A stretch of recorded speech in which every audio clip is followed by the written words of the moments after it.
दर्शकाना आशीष कड़ौदा की राम राम भाई। फिलहाल आप नरवाना के अंदर मौजूद है, अपने साथ में बहन सुमन बेदी जी मौजूद है।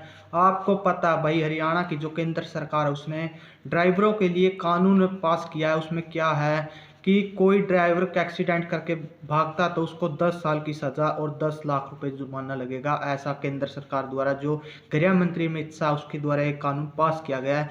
आज हमारे साथ में बहन सुमन बेदी जी, हम पूछेंगे कानून कितना अच्छा है कितना गलत है, पूरी बातचीत करेंगे, वीडियो में बने रहे। सबसे पहले बहन जी नमस्कार। नमस्कार जी। हाँ जी बहन जी, आपको पता है जो केंद्र सरकार है उसके द्वारा एक कानून पास किया गया है ड्राइवरों के लिए। यदि कोई ड्राइवर एक्सीडेंट करके भाग जाता तो उसको 10 साल की सजा और 10 लाख रुपए जुर्माना देना होगा। आप इस कानून को कितना गलत मानते हो, कितना सही मानते हो? देखिए, जो मौजूदा सरकार है, केंद्र में शासित भाजपा की सरकार और प्रदेश में जो शासन संभाले हुए है, वो सरकार और उनके नेतागण वो आम जनता के हित के लिए सोच ही नहीं सकते। अब एक और नया कानून इन्होंने ड्राइवरों के लिए लागू किया है, जिसमें मौके पर अगर रुकता है कोई भी ड्राइवर, हादसा होने के बाद कोई भी ड्राइवर अपनी मर्जी से किसी को नुकसान नहीं पहुंचाता। जी। चाहकर कोई किसी को नुकसान नहीं पहुंचाता, हादसे हो जाते हैं। लेकिन अगर वो मौके पर रुकता है तो गुस्साई भीड़ उसकी जान नहीं बख्शेगी, और अगर वो भागता है तो सरकार उसको मार देगी। ये सच्चाई है कि 10 साल की सज़ा और 10 लाख का जुर्माना अगर किसी ड्राइवर को होता है तो उसके परिवार का गुजर बसर कैसे होगा। बहुत सारे लोग ड्राइविंग करके ड्राइवर हैं जो अपने परिवार का लालन पालन कर रहे हैं। बहुत छोटा सा व्यवसाय है जो ना चाह कर भी मजबूरी में लोगों को करना पड़ता है। लेकिन ऐसी परिस्थितियां इस सरकार ने खड़ी कर दी कि अब बहुत सारे जो लाखों लोग हैं, जो ड्राइवर हैं हमारे, वो इस व्यवसाय को छोड़ने के लिए मजबूर हो जाएंगे। लेकिन उसके बावजूद और कोई रास्ता नहीं है। जिनके पास रोज़गार नहीं है, और रोज़गार के तो हालात यहाँ हिंदुस्तान में और विशेष तौर से हरियाणा में बहुत ज़्यादा ख़राब हो गए हैं, लोगों को छोटे छोटे रोज़गार अपनाने पड़ते हैं, जिसमें ड्राइवरी करना भी आम बात है। हाँ जी। लेकिन ये जो कानून बनाया है, ये लोगों से ये छोटा सा रोज़गार भी छीनने का काम करेगा। और रही बात हकों के लिए तो ये सोच ही नहीं सकते। जो ड्राइवर यूनियन है वो धरने पर है, हड़ताल पर है, और उनका अपने हकों के लिए लड़ना, हड़ताल पर जाना जायज़ है।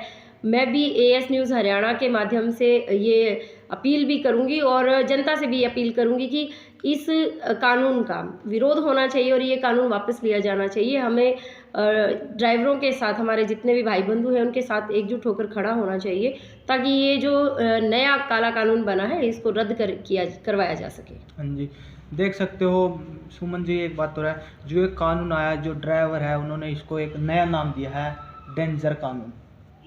क्या आप मानते हो डेंजर है? बिल्कुल डेंजर है, क्योंकि एक ड्राइवर के हाथों अगर कोई हादसा हो जाता है अनजाने में, तो उसका जीवन और उसके परिवार का जीवन पूरी तरह बर्बाद हो जाएगा।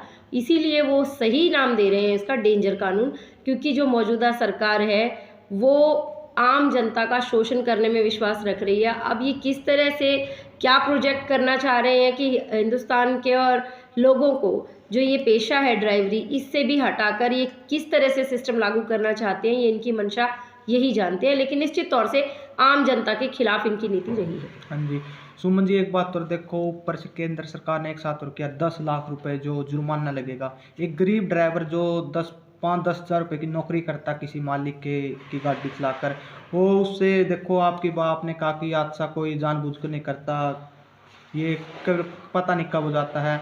ऐसा में देखो 5-10 हज़ार रुपये की नौकरी करता और ऊपर से 10 लाख रुपए देने पड़ेंगे। कितना सही मानते हो आप इसको? इससे ज़्यादा खतरनाक कानून और हो ही नहीं सकता, जो ड्राइवरों की ज़िंदगी और उनके परिवार की ज़िंदगी बर्बाद करने का काम करेगा। क्योंकि एक व्यक्ति अगर जुर्माना नहीं भर पाता, जो हमारे कानून में हमारे यहाँ प्रावधान है, जब उस पर जुर्माना लगता है और वो जुर्माना ना भर पाए तो उसकी सज़ा बढ़ा दी जाती है। तो 10 साल तो पहले ही कर दिए गए, और इतनी बड़ी रकम एक 10,000 15,000 की नौकरी करने वाला व्यक्ति नहीं दे पाएगा, तो निश्चित तौर से उसकी सज़ा भी बढ़ाई जाएगी।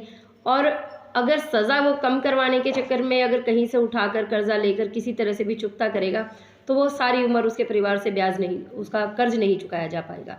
तो ये जो गरीब परिवार हैं, एक और कुठाराघात इस सरकार ने करने का काम किया है गरीब परिवारों पर, उनका रोज़गार छीनने का काम किया है, और डर का माहौल ड्राइवरों में बना हुआ है कि अगर कोई हादसा हो जाता है तो वो कहाँ जाएंगे, उनका परिवार कहाँ जाएगा। बेसहारा परिवारों के लिए सरकार ने कुछ नहीं सोचा। एक और नया कानून जो धक्के से थोप दिया गया है, लोगों को मजबूर किया जा रहा है सड़कों पर उतरने के लिए। हाँ जी, देखो सुमन जी, आज नरवाना में भी जो ड्राइवर है उनके द्वारा नारेबाजी की गई है इस कानून के विरोध में। यदि कोई ड्राइवर है नरवाना से, वो कोई बड़ा फैसला लेते धरना वगैरह का, क्या आप उसमें शामिल हम होंगे? पूरी तरह से उन भाइयों का समर्थन करेंगे, उनके साथ हैं और कंधे से कंधा मिलाकर चलेंगे। हम दिल से चाहते हैं उनकी इस लड़ाई में हम साथ रहेंगे कि ये कानून जल्द से जल्द वापस हो। हाँ जी, आखिरी में मेरे दर्शकों को क्या कहना चाहोगे? देखिए, एएस न्यूज़ हरियाणा की तरफ से आपके चैनल के माध्यम से मैं अपने सभी भाई बंधुओं को ये विनती रिक्वेस्ट करना चाहूँगी कि जहाँ भी किसी भी जनता के हकों के लिए कुछ गलत होता है, किसी भी भाई बंधु के अधिकारों के लिए गलत होता है, उनके खिलाफ कोई नया कानून बनाया जाता है, तो हमें एकजुट होकर इस सरकार के खिलाफ, तानाशाही सरकार के खिलाफ खड़े होना चाहिए। और अब समय चुनाव का नज़दीक है, आप सब इस तरह की सरकार को बाहर का रास्ता दिखाने का काम करेंगे, ऐसी मैं आप लोगों से उम्मीद भी करती हूँ और अपील भी करती हूँ। धन्यवाद जी। देख सकते हो हमारे साथ में बहन सुमन बेदी जी थी। हमने इस कानून को लेकर बातचीत की है। इन्होंने अपने जो विचारों को रखे, वीडियो को शेयर जरूर करें। जय जवान जय किसान।